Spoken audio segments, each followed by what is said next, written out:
wabarakatuh. Perkenalkan, nama aku Dea Anggraini dari Universitas Jambi dan aku tuh sekarang ada di semester 5. Nah, di sini aku mau sedikit cerita dan sedikit mereview bahwa kemarin aku sempat pergi berkunjung ke salah satu usaha agroindustri pembuatan tahu goreng di Kota Jambi. Tetapi mohon maaf aku tidak bisa menyebutkan lokasi tepatnya, dan jika kalian penasaran silahkan hubungi aku melalui email yang nanti aku letakkan di deskripsi. Nah, kemarin aku tuh berangkatnya malam hari karena si pemilik pabrik tahu ini tuh nggak sempat mau diwawancarai di pagi sampai sore hari karena dia sibuk melakukan proses pembuatan tahu tersebut. Selain tahu, pabrik tahu, si pemilik ini juga mempunyai ternak hewan, salah satunya yaitu sapi. Dan aku kemarin sudah melihat langsung bahwa banyak sekali sapi-sapinya dan ada berapa banyak dan juga besar-besar sekali. Nah, tetapi di sini aku tuh mau cerita bukan masalah proses pengolahan pabrik tahu tadi, proses pembuatan tahu atau proses pembuatan melihat produksinya sapi-sapi, hewan-hewan ternak. Di sini aku mau fokus tentang limbah yang dihasilkan dari proses pembuatan tahu, limbah yang dihasilkan dari hewan-hewan ternak tadi. Bagaimana limbah itu diolah? Apakah sudah memperhatikan lingkungan dengan ramah lingkungan? Jadi, berdasarkan aku wawancara dengan Bapak Hendri tersebut, awal mulanya pabrik ini dibangun di tahun 2011 dan sampai sekarang, jadi itu sekitar 12 tahun.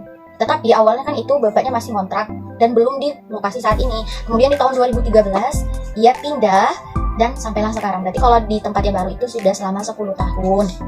Kalau untuk hewan ternaknya sendiri sudah berjalan 5 tahun yang lalu. Nah, jadi aku tuh nanyain bagaimana sih Pak limbah-limbah yang dihasilkan. Kalau limbah tahu tersebut kan ada bentuk limbah padat berupa ampas tahunya dan limbah cair. Untuk limbah padatnya sendiri, karena Bapak ini punya hewan ternak sapi, ya digunakannya lah untuk pakan ternak tersebut. Dan itu sangat bermanfaat sekali bukan? Kalau untuk limbah-limbah cairnya, biasanya 50% itu diolahnya tersebut. Dan 50%-nya tadi untuk pakan ternak, minum ternak hewan, ternak sapi tadi.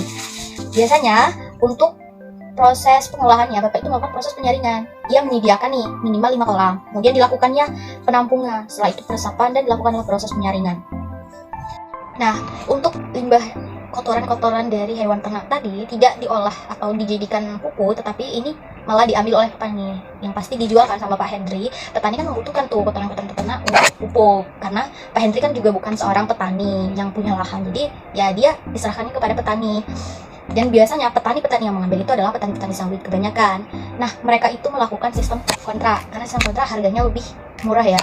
Biasanya bapak itu mengambil dengan menggunakan karungan. Satu karung itu dihargai, ini untuk kotoran hewannya satu karung dihargai 4.000. Kemudian kalau untuk kencing sapinya ini biasanya ditampung di tekmon dan diambil oleh petani juga.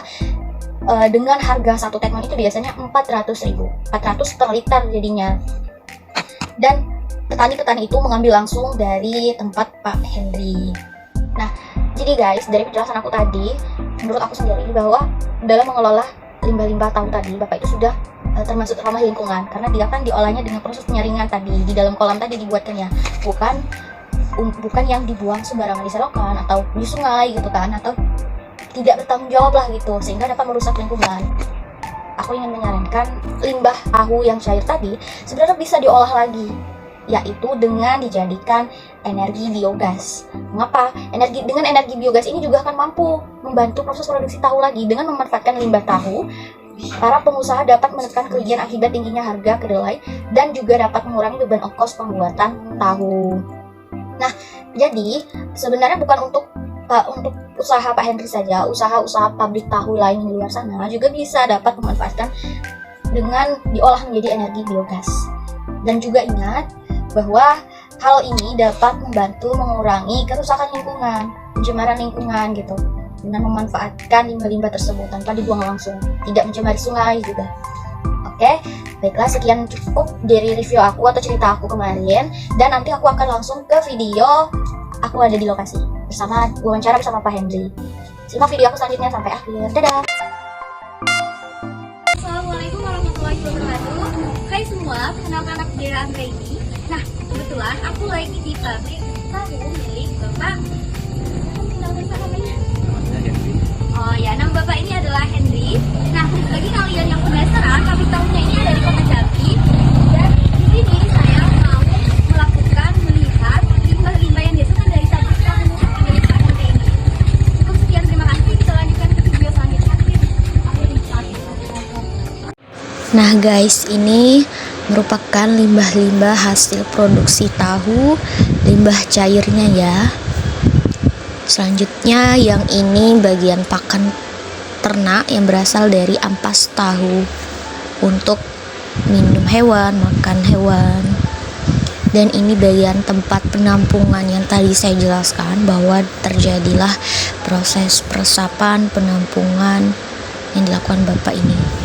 Dan ini karung-karung yang berisi kotoran hewan ternak sapi dan juga kencing sapi yang ditampung di dalam tetmon ini.